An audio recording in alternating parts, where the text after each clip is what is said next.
wabarakatuh. Selamat pagi, apa kabar adik-adik semua hari ini?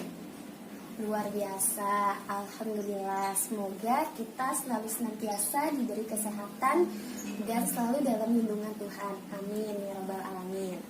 Tentu rasanya ibu senang sekali dapat bertemu dan berkumpul dengan adik-adik semua untuk melakukan suatu kegiatan yang amat penting dan bermanfaat untuk kita semua. Baik, sebelum ibu melaksanakan kegiatan ini, izinkan ibu untuk memperkenalkan diri. Karena ada istilah pepatah yang mengatakan bahwa maka tak kenal maka tak sayang. Oleh karena itu, sebelum ibu mengenal kalian semua, tentu rasanya ibu sudah merasa nyaman dengan kalian. Baik, perkenalkan, nama ibu Dela Safitri, biasa dipanggil Ibu Dela. Ibu di sini sebagai mahasiswa program studi bimbingan dan konseling Fakultas Ilmu Pendidikan dan Pengetahuan Sosial Universitas Indra Prasasta PGRI Jakarta, atau yang kita kenal dengan istilah Unindra. Apakah adik-adik di sini ada yang tahu tentang kampus Unindra? Hari ini kita akan membahas salah satu layanan yang ada dalam bimbingan konseling, yaitu layanan informasi. Adapun tujuan dari layanan informasi ini adalah untuk membekali adik-adik sekalian dalam berbagi ilmu pengetahuan dan pemahaman yang selanjutnya dapat dimanfaatkan untuk kehidupan sehari-hari dan pengembangan diri, baik itu sebagai anggota pelajar, anggota masyarakat, ataupun keluarga. Agar nantinya adik-adik sekalian bisa memperoleh informasi yang sesuai dengan agar nantinya adik-adik dapat memperoleh informasi yang tepat sesuai dengan kemampuan atau kebutuhan yang adik-adik miliki sekalian. Baik, adik-adik sekalian, ibu mau bertanya, apakah adik-adik sudah mengetahui apa itu layanan informasi? Baik, ibu akan menjelaskan. Jadi, layanan informasi adalah layanan bimbingan dan konseling yang memungkinkan peserta didik atau kliennya menerima dan memahami berbagai informasi seperti informasi pendidikan, jabatan, karir, dan sebagainya. Dan layanan informasi ini tidak hanya diberikan kepada adik-adik saja, namun juga bisa diberikan kepada guru ataupun orang tua ataupun wali murid. Dan kebetulan adik-adik di sini merupakan siswa dan siswi kelas 3 SMA yang sebentar lagi akan lulus dari sekolah. Mungkin adik-adik di sini sudah setelah lulus dari sekolah ada yang ingin melanjutkan pendidikan ke jenjang yang lebih tinggi ataupun mencari pekerjaan. Nah, ibu mau bertanya nih, apakah adik-adik di sini sudah mempunyai tujuan setelah lulus dari sekolah untuk mempermudah mencari pekerjaan atau melanjutkan studi ke jenjang pendidikan yang lebih tinggi yang sesuai dengan kemampuan dan bakat adik-adik sekalian, yang sesuai dengan bidang adik-adik? Maka jadi hari ini kita akan membahas mengenai layanan informasi. Dan ibu harap nantinya adik-adik sekalian dapat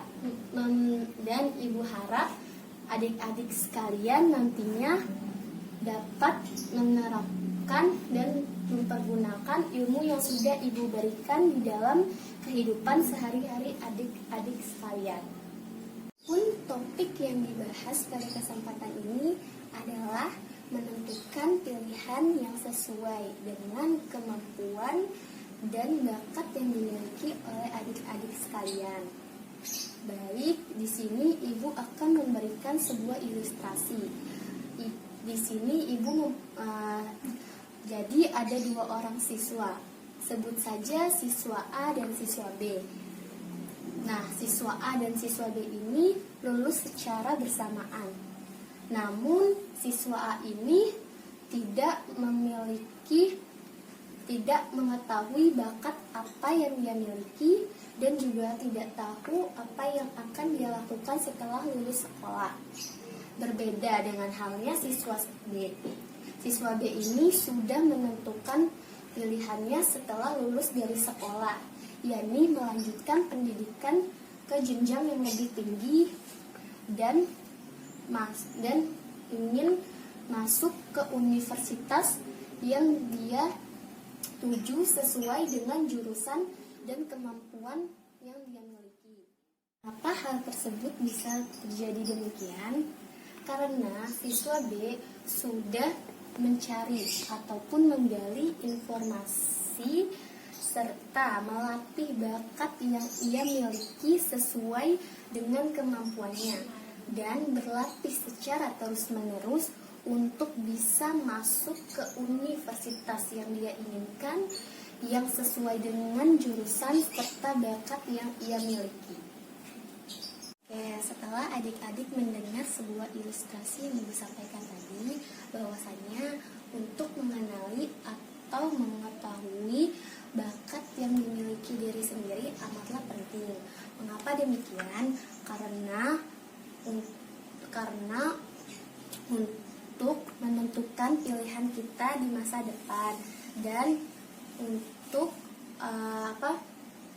dan kita juga harus memahami berbagai informasi untuk memudahkan kita nantinya mencari informasi yang sedang kita butuhkan. Nah, berhubung adik-adik di sini sekalian merupakan siswa dan siswi kelas 3 SMA yang sebentar lagi akan lulus sekolah, hendaknya adik-adik ini sudah mencari tahu atau menggali bakat apa yang adik miliki, sehingga nantinya setelah lulus dari sekolah, adik-adik sudah mengetahui arah dan tujuan yang hendak dicapai. Baik adik-adik, selanjutnya nanti pada saat kegiatan itu berlangsung, Ibu berharap nantinya adik-adik mengikuti kepatutan yang ada di dalam proses pembelajaran. Misalnya duduk sesuai dengan aturan, lalu mengikuti kegiatan penuh dengan konsentrasi, dan bila mana ada yang sekiranya lucu, mohon ditanggapi secara wajar. Misalnya tidak tertawa secara terbahak-bahak ataupun memukul-mukul meja. Dan bila mana ada yang ingin bertanya, hendaknya mengangkat tangan terlebih dahulu.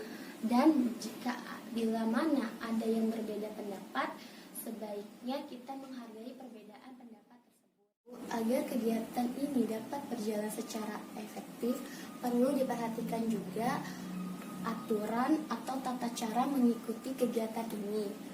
Nanti di awal Ibu akan menjelaskan mengenai pemilihan keputusan secara tepat sesuai dengan kemampuan dan bakat yang dimiliki. Yang sebelumnya telah Ibu singgung sedikit di awal tadi. Lalu setelah Ibu menjelaskan, bila mana ada yang ingin bertanya, dipersilakan, namun terlebih dahulu untuk mengangkat tangan. Dan setelah itu Ibu akan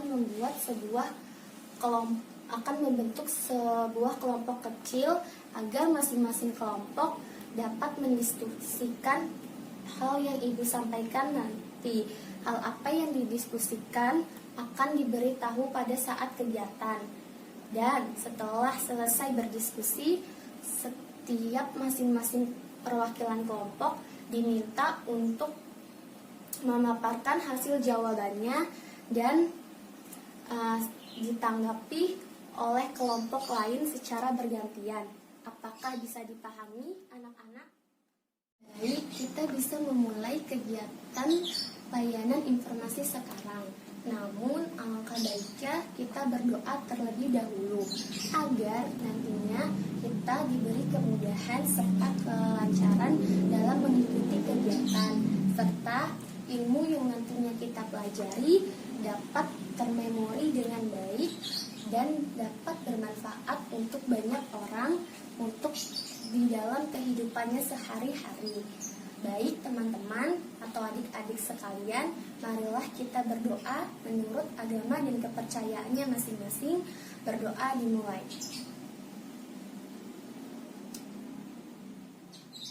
Berdoa selesai.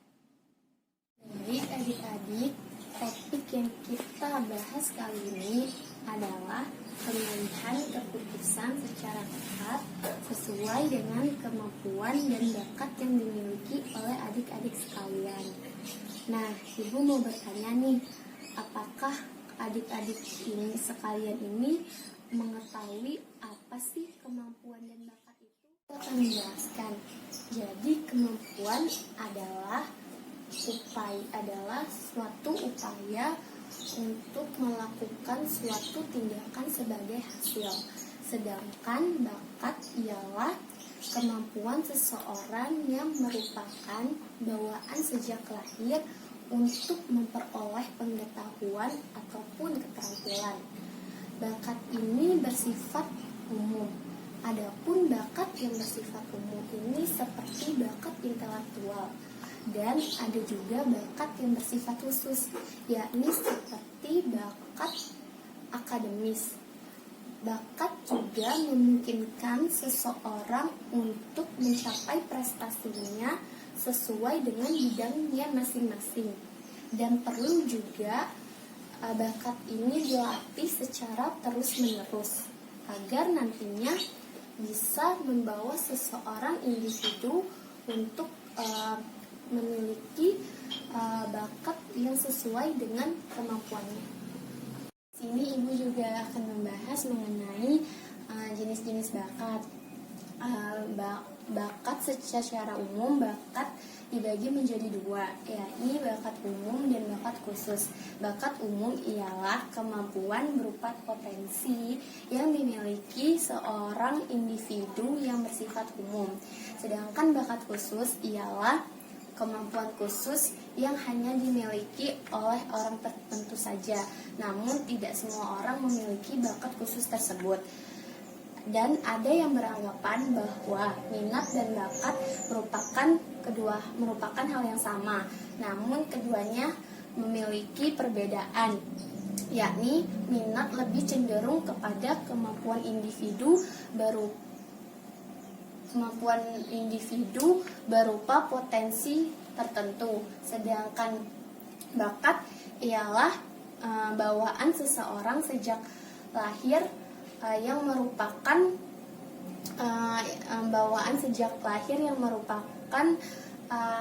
mengenai potensi-potensi tertentu. Adapun contoh dari bakat umum yakni seperti mampu berpikir, mampu menulis dan membaca, serta mampu berbicara.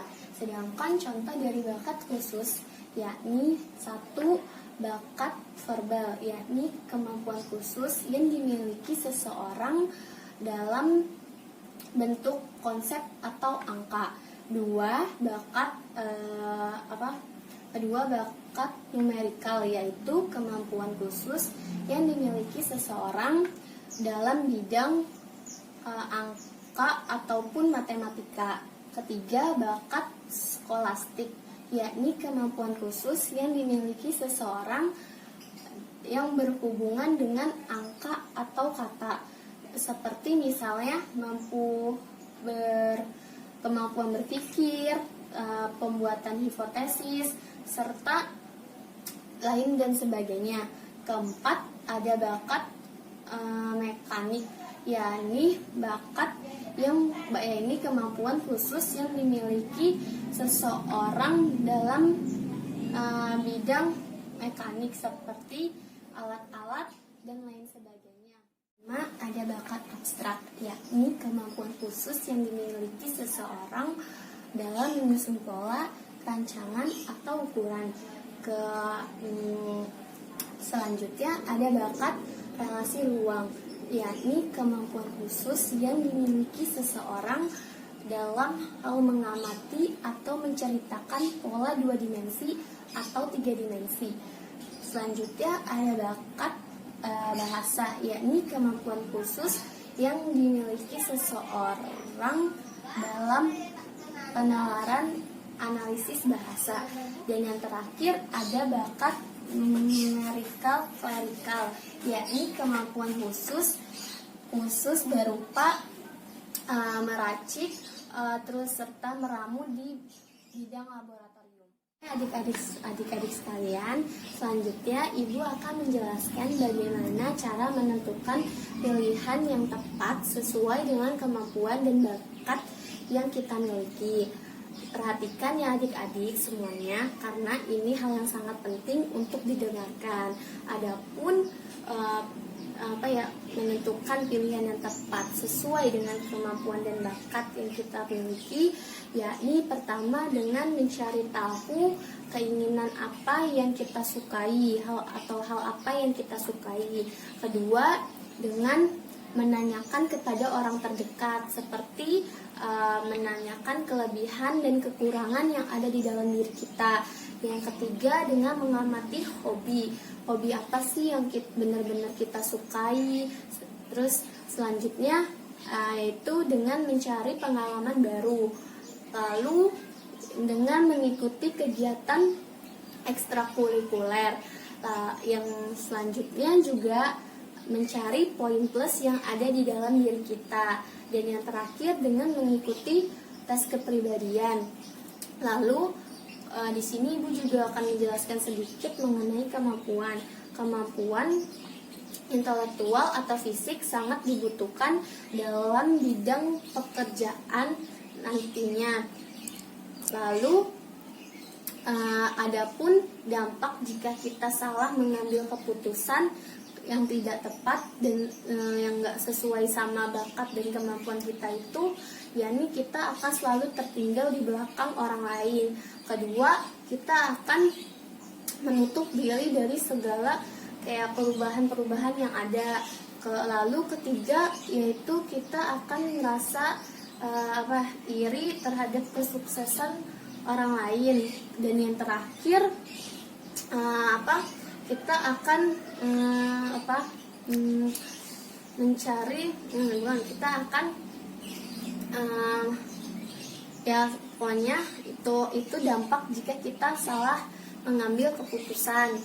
Lalu Ibu berharap agar adik-adik ini dapat mengambil keputusan yang tepat sesuai dengan kemampuan dan bakat yang adik-adik miliki.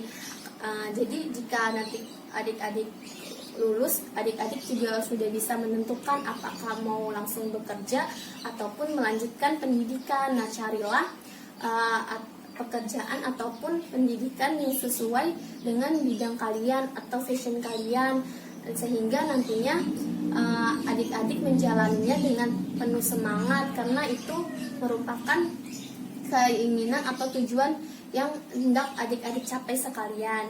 Baik, itu saja sekiranya penjelasan dari Ibu mengenai tema menentukan pilihan yang tepat sesuai dengan kemampuan dan bakat yang kita miliki. Lalu kita akhiri saja dan kita lanjutkan di pertemuan berikutnya. Semoga ilmu yang Ibu berikan ini dapat termemori dengan baik dan dapat bermanfaat dalam kehidupan sehari-hari adik-adik ya. Karena dan Ibu juga mohon maaf bila terdapat banyak kekurangan ataupun kesalahan kata-kata yang ini. Semoga adik-adik bisa memahaminya dengan baik. Baik, sebelum kita akhiri kegiatan hari ini, alangkah baiknya kita berdoa terlebih dahulu. Semoga ilmu yang diberikan dapat bermanfaat untuk kita semua nantinya. Berdoa dimulai. Berdoa selesai. Oke, baik. Sampai ketemu di pertemuan selanjutnya mengenai pembahasan mengetahui atau mencari tahu bakat dan kemampuan yang dimiliki diri kita masing-masing. Oke, kurang lebihnya mohon maaf. Wabillahi wa taufiq wal hidayah. Wassalamualaikum warahmatullahi wabarakatuh.